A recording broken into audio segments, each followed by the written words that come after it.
తల్లిపాల వల్ల కొన్ని అపోహలు, అంటే తల్లిపాల మీద కొంతమందికి చాలా అపోహలు ఉన్నాయి.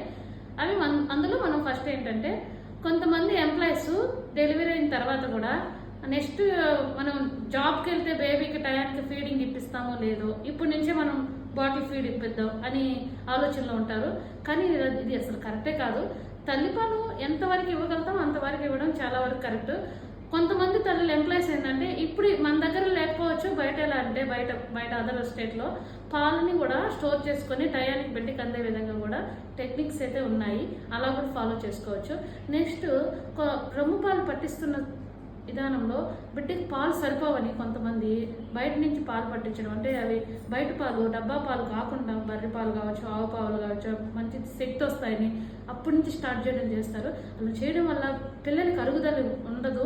దీనివల్ల కడుపుబ్బరం రావడము, బిడ్డ పొరబవడం గాను ఇలాంటివన్నిటివి చేస్తాయి. దీనివల్ల బిడ్డ ప్రాణానికి ఇబ్బంది అనేది జరుగుతుంది. కాబట్టి తల్లిపాలు ఇవ్వడం వల్ల చాలా లాభాలు ఉన్నాయి. ఇలా బయట పాలు, బర్రె పాలు, ఆవు పాలు ఫస్టే 6 నెలల లోపల కానీ 1 ఇయర్ లోపల కానీ ఇంకా ఏ పాలు పట్టించకూడదు. 6 నెలల లోపల మాత్రం ఖచ్చితంగా తల్లిపాలు అయితే పట్టించాలి.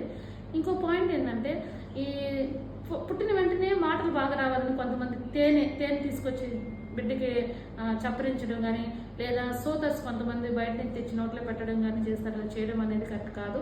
తల్లిపాలే బిడ్డకి మంచివి, తల్లిపాలే ఇవ్వాలి. వీటి మీద ఎలాంటి అపోహలు అనేటివి కూడా ఉన్నా మీరు డాక్టర్ గారిని సంప్రదించవచ్చు.